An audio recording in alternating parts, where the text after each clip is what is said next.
Hello students, today we will discuss about numerical based on VI graph. Students हमने पिछली videos में discuss किया था ओम्स लॉ के लिए हमने VI ग्राफ बनाया था और उसके बाद हम लोगों ने ये भी पता किया था कि कैसे हम किसी स्ट्रेट लाइन का स्लोप फाइंड कर सकते हैं।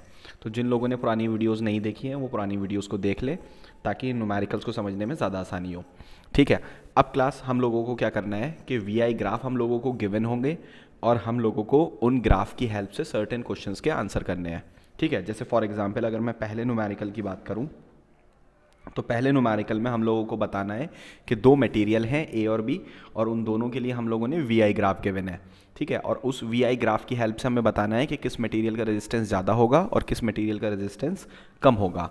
तो हम लोग बता सकते हैं वी आई ग्राफ की हेल्प से कि किसका रेजिस्टेंस ज़्यादा और किसका रेजिस्टेंस कम। देखो फॉर एग्जाम्पल हम लोगों को एक वी आई ग्राफ गिवन है।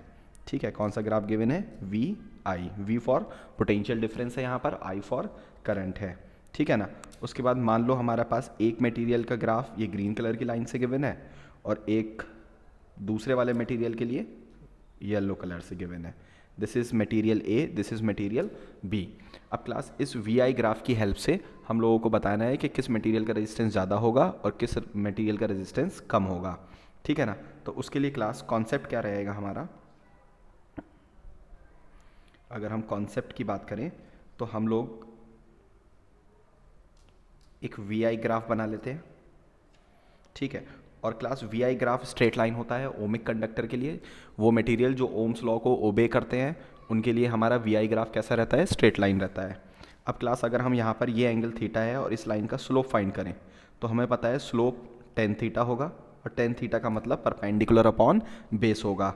यहाँ परपेंडिकुलर का काम कौन कर रहा है? वोल्टेज। और बेस का काम कौन कर रहा है? करंट। तो हम इसको लिख सकते हैं V अपॉन आई। और क्लास ओम्स लॉ से हमें पता है that is V equals I R. तो यहाँ पे V अपॉन आई की वैल्यू किसके बराबर आएगी? R के बराबर। तो हम इसको R लिख लेंगे। तो इसका मतलब क्लास इस लाइन का स्लोप हम लोगों को क्या देगा? रेजिस्टेंस देगा।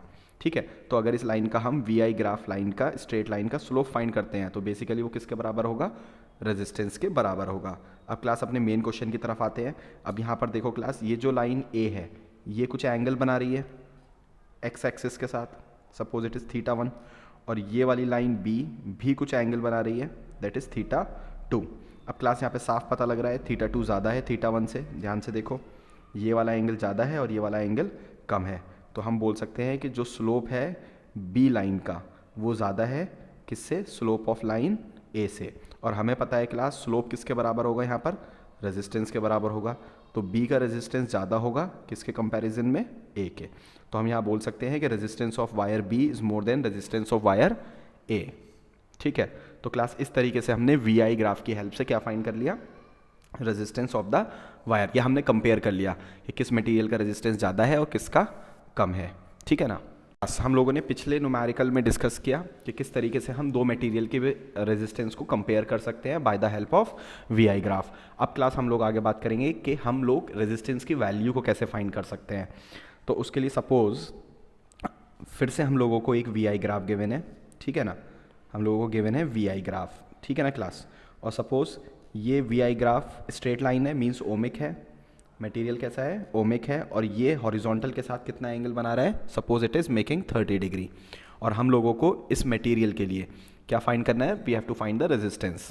ठीक है ना, अब क्लास जब हम इसके लिए रेजिस्टेंस फाइंड करेंगे तो हमें पता है हमें क्या फाइंड करना है? Slope. Slope of this line, slope of line that is ten theta. और क्लास हम लोगों को पता है कि टेन थीटा किसके बराबर होता है? That is perpendicular upon base. ठीक है ना, अब class perpendicular upon base as well as tan theta, और ये किसके बराबर आएगा? रेजिस्टेंस। और ये रेजिस्टेंस के बराबर क्यों होगा? क्योंकि perpendicular is V and base is I, और वी अपॉन आई किसके बराबर है? आर। तो बेसिकली क्लास अगर मैं इन दोनों पॉइंट्स को इक्वेट कर देता हूँ तो यहाँ पे आर किसके बराबर होगा? टेन थीटा के। और यहाँ पे थीटा कितना दे रखा है हम लोगों को? 30 डिग्री। अच्छा क्लास एक बात याद रखना, एंगल कौन सा कंसीडर करना है? जो स्ट्रेट लाइन हॉरिजॉन्टल के साथ बनाएगी, इस वाली लाइन के साथ। ठीक है ना, अब 30 डिग्री हो गया। So R equals what is 1030? That is 1/√3। तो क्लास इस मटेरियल का जो रेजिस्टेंस होगा वो होगा 1/√3 ohm. That is our answer. ठीक है क्लास, तो इसका मतलब क्लास अगर हम लोगों को वी आई ग्राफ गिवन है तो हम लोग इजीली किसी भी मटेरियल का रेजिस्टेंस फाइंड कर सकते हैं। तो क्लास देखो एक और न्यूमेरिकल, सपोज फिर से हम लोगों को एक वी आई ग्राफ गिवन है, एंड क्लास इस बार हम लोगों को जो एंगल गिवन है वी आई ग्राफ का वो वर्टिकल के साथ गिवन है। वर्टिकल मतलब ये वोल्टेज वाले एक्सेस के साथ गिवन है। Suppose it is given 30 degree, और हमसे पूछा गया है कि जो मटेरियल है इसके लिए तुम्हें रेजिस्टेंस फाइंड करना है। तो क्लास कॉन्सेप्ट वही रहेगा, फिर से हम स्लोप लिखेंगे, और स्लोप होता है टेन थीटा के बराबर, और टेन थीटा होगा परपेंडिकुलर वी, बेस कितना है आई, और जो कि होगा आर के बराबर। सो हम रेजिस्टेंस इक्वल लिख सकते हैं टेन थीटा, आर इक्वल्स 10। अब क्लास यहाँ एंगल क्या यूज़ करोगे, मैं पहले ही बता चुका हूँ कि एंगल हमें कंसीडर करना है हॉरिजॉन्टल के साथ। तो हॉरिजॉन्टल के साथ ये एंगल कितना होगा, ये कंप्लीट एंगल तो हमारा 90 डिग्री का है, तो 90 माइनस 30 डिग्री, तो ये एंगल हो जाएगा हमारा 60 डिग्री। तो क्लास हम यहाँ लिखेंगे 1060, और बेसिकली 1060 किसके बराबर होता है, √3। तो रेजिस्टेंस आ जाएगा √3 ओम। Is it okay? अब क्लास चलो एक और न्यूमेरिकल देखते हैं इसी कॉन्सेप्ट पर। पेपर में थोड़ा सा वो चेंज करेंगे, और देखो आंसर किस तरीके से चेंज होगा। पेपर में वो क्या चेंज करने वाले हैं, फॉर एग्जाम्पल फिर से वो तुम लोगों को एक वी आई ग्राफ देंगे, लेकिन अब की बार वर्टिकल एक्सिस पर रखेंगे करंट को, और हॉरिजॉन्टल एक्सिस पर रखेंगे वोल्टेज को। ठीक है, पुराने न्यूमेरिकल्स से अगर तुम कंपेयर करो तो नोटिस करो मैंने यहाँ पर चेंज कर दिए कोऑर्डिनेट्स। मैंने करंट को इस बार वर्टिकल लिखा है और वोल्टेज को हॉरिजॉन्टल लिखा है। तो क्या इससे हमारे आंसर पे कोई फ़र्क पड़ेगा? आओ चेक करते हैं। हम लोगों को फिर से दो ग्राफ गिवन है, दो मटेरियल के लिए, एक मटेरियल ए है और दूसरा मटेरियल कितना है हमारे पास, बी है। दोनों मटेरियल के लिए लाइन स्ट्रेट है, मतलब दोनों ओमिक है, दोनों ओम्स लॉ को ओबे करते हैं। अब हमें क्लास यहाँ पर बताना है कि किसका रेजिस्टेंस ज़्यादा होगा, ए का रेजिस्टेंस ज़्यादा होगा बी से, या बी का रेजिस्टेंस ज़्यादा होगा ए से। ठीक है, ऑप्शन ए और बी में से कौन करेक्ट होगा। ठीक है क्लास, अब क्लास इसके कॉन्सेप्ट को समझने के लिए मैं फिर से एक ग्राफ बना लेता हूँ, और this is I and this is horizontal पर वी। ठीक है, ग्राफ स्ट्रेट लाइन है, और अगर ये एंगल हमारा थीटा है तो मैं इस लाइन का स्लोप फाइंड करूंगा। और मैं क्लास पहले ही तुम लोगों से बात कर चुका हूँ पिछली वीडियोस में कि जब कभी भी स्लोप फाइंड करेंगे तो हम लोग टेन थीटा की वैल्यू फाइंड कर रहे हैं, और टेन थीटा होता है परपेंडिकुलर अपॉन बेस। तो क्लास यहाँ परपेंडिकुलर वर्टिकल एक्सिस पर कौन है, करंट। तो इस बार परपेंडिकुलर का काम कौन कर रहा है, हमारा करंट कर रहा है। और इस बार क्लास बेस का काम कौन कर रहा है, हॉरिजॉन्टल पे कौन है, वोल्टेज। तो बेस का काम कर रहा है वोल्टेज। अब हमें क्लास ओम्स लॉ पता है, V इक्वल्स आई आर होता है। तो अगर मैं यहाँ से 1/r की वैल्यू निकालूँ तो ये हो जाएगा I/V। तो इसका मतलब क्लास I/V की वैल्यू किसके बराबर है, 1/r के। तो यहाँ हम लिखेंगे 1/r। तो क्लास यहाँ ध्यान से देखो कि स्लोप इन्वर्सली प्रोपोर्शनल हो गया है आर के, मतलब अगर स्लोप ज़्यादा होगा तो रेजिस्टेंस कम होगा, और स्लोप कम होगा तो रेजिस्टेंस ज़्यादा होगा, इन्वर्सली। और पहले कैसा था वो पिछले एग्जाम्पल्स में, वो डायरेक्टली प्रोपोर्शनल था। ठीक है, तो क्लास अगर अब हम इसको समझने की कोशिश करें अब, तो अब हमें पता है कि यहाँ पर जो लाइन का स्लोप होगा वो इन्वर्सली इक्वल टू आर होगा। ठीक है ना, तो क्लास स्लोप इक्वल्स 1/r। हमें पता है क्लास ये वाला एंगल जो ए ने बनाया वो छोटा है, और जो बी ने बनाया वो एंगल ज़्यादा है। तो हमें पता है कि किसका स्लोप ज़्यादा है, यहाँ पर बी का स्लोप ज़्यादा है किसके कंपैरिजन में, ए के कंपैरिजन में। अब क्लास क्योंकि ये आई वी ग्राफ उसने ये कोऑर्डिनेट्स को चेंज कर दिया है, ठीक है, तो इसकी वजह से अब जिसका स्लोप ज़्यादा होगा उसका रेजिस्टेंस कम होगा, और जिसका स्लोप कम होगा उसका रेजिस्टेंस ज़्यादा होगा। तो यहाँ पर ए का रेजिस्टेंस क्या है, ए का स्लोप क्या है, कम है, तो ए का रेजिस्टेंस यहाँ पर ज़्यादा होगा। तो resistance of A is more than resistance of B.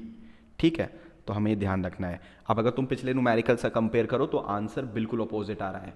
ठीक है, तो क्लास इसका पेपर में बहुत ज़्यादा ध्यान रखना कि तुम्हें करंट कौन से एक्सेस पे दे रखा है। अब मैं तुम्हें इसकी एक शॉर्ट ट्रिक बता देता हूँ।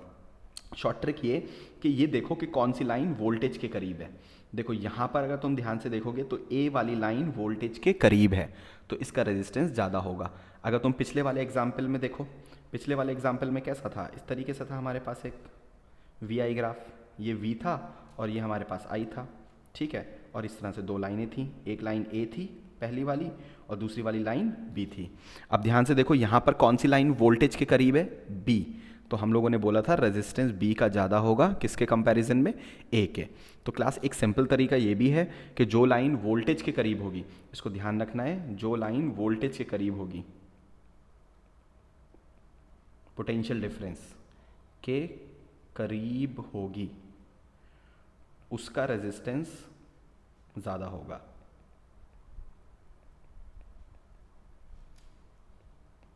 उसका रेजिस्टेंस इज़ मोर, ठीक है ना। तो ये हमें बात याद रखनी है। तो जो लाइन वोल्टेज के करीब उसका रेजिस्टेंस ज़्यादा, यहाँ पे वोल्टेज के करीब कौन आ रहा था, बी, तो बी का रेजिस्टेंस ज़्यादा लिख दिया मैंने। और अगर तुम यहाँ पे ध्यान से देखो, यहाँ पे कौन सी लाइन वोल्टेज के करीब आ रही थी, ए, तो यहाँ पर किसका रेजिस्टेंस ज़्यादा आया था, ए का, ठीक है। सो एक और न्यूमेरिकल चलो देखते हैं इसी कॉन्सेप्ट पे बेस्ड। मान लो हम लोगों को वी आई ग्राफ गिवन है, ठीक है ना, कौन गिवन है, वी आई ग्राफ। और वोल्टेज फिर से हमारे पास हमने हॉरिजॉन्टल पे लिखा है, करंट को कहाँ लिखा है, वर्टिकल पर, ठीक है। और हम लोगों को इस तरह से ग्राफ स्ट्रेट लाइन गिवन है, और ये एंगल दे रखा है हम लोगों को 30 डिग्री, और हमसे पूछा गया है what will be the resistance of the material, ये मटेरियल कितना रेजिस्टेंस ऑफर करेगा। तो अगर मैं फिर से यहाँ स्लोप लिखूँ तो स्लोप को मैं लिखूँगा टेन थीटा। अब क्लास टेन थीटा होता है परपेंडिकुलर, परपेंडिकुलर अब की बार कौन है, वर्टिकल पर आई, और बेस पर कौन है क्लास, वोल्टेज। और हमें पता है आई अपॉन वी आर के बराबर होता है कि one upon R, one upon are. तो क्लास अगर मैं इन दोनों पॉइंट्स को इक्वेट करूं तो मैं लिखूंगा tan theta equals one upon are. तो मैं यहाँ लिखूंगा one upon r tan 30 degree, और टेन 30 डिग्री, 30 डिग्री कितना होता है हमारा, root one upon root three. इसका रेसिप्रोकल कर लो तो आर किसके बराबर आ जाएगा, रूट थ्री ओम्स, ठीक है क्लास। तो क्लास इस बात का बहुत ध्यान रखना है कि वर्टिकल पर कौन सा दे रखा है, वोल्टेज दे रखा है कि करंट दे रखा है, ठीक है ना क्लास। अच्छा, फॉर एग्जांपल अगर हमें ऐसा कोई न्यूमेरिकल मिल जाए कि हम लोगों को एक वी आई ग्राफ दे रखा हो, कैसा ग्राफ दे रखा हो, वी आई, ठीक है ना क्लास।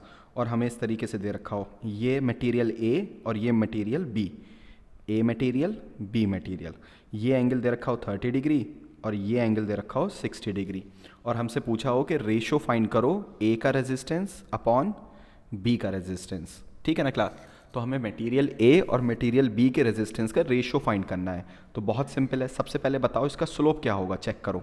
तो स्लोप होगा टेन थीटा, और टेन थीटा के लिए हम कैसे लिखते हैं, इतनी बार लिख चुके हैं, वोल्टेज परपेंडिकुलर बेस। तो परपेंडिकुलर पे कौन है, वी, बेस में कौन है, आई, और वी अपॉन आई किसके बराबर होता है, आर के।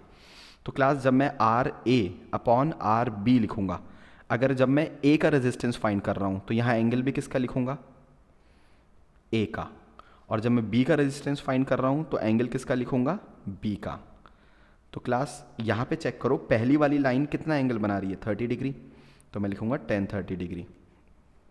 और दूसरी वाली लाइन, बी वाली लाइन कितना एंगल बना रही है, 60 डिग्री, तो मैं यहाँ लिखूंगा टेन 60 डिग्री। तो यहाँ से r a upon r b कुछ आ जाएगा, टेन 30 कितना होता है, वन अपॉन रूट थ्री, और टेन 60 कितना होता है, रूट थ्री होता है। तो ये हो जाएगा one upon root three multiplied by, इसके नीचे वन है, वन अपॉन रूट थ्री, तो ये हो जाएगा वन अपॉन थ्री। तो basically class r a upon r b हमारा आ जाएगा 1:3। तो क्लास इस तरीके से हम रेजिस्टेंस का रेशियो भी फाइंड कर सकते हैं, ठीक है ना क्लास। तो क्लास हमने काफ़ी सारे क्वेश्चंस कर लिए हैं based on V I graph, और हमने आई और वी की लोकेशन को भी चेंज किया, और हमने देखा उससे हमारे आंसर पर क्या फ़र्क पड़ता है, ठीक है ना। तो क्लास ये क्वेश्चंस हैं, कुछ इंपॉर्टेंट हैं, उनको प्रैक्टिस कर लेना है before your exam. Okay class, अभी इसी वीडियो में इतना ही। फर्दर नेक्स्ट वीडियो में हम लोग डिस्कस करेंगे रेजिस्टेंस, और रेजिस्टेंस पे बेस्ड बहुत इंपॉर्टेंट न्यूमेरिकल्स, ठीक है। तो अभी के लिए इतना ही, थैंक्स।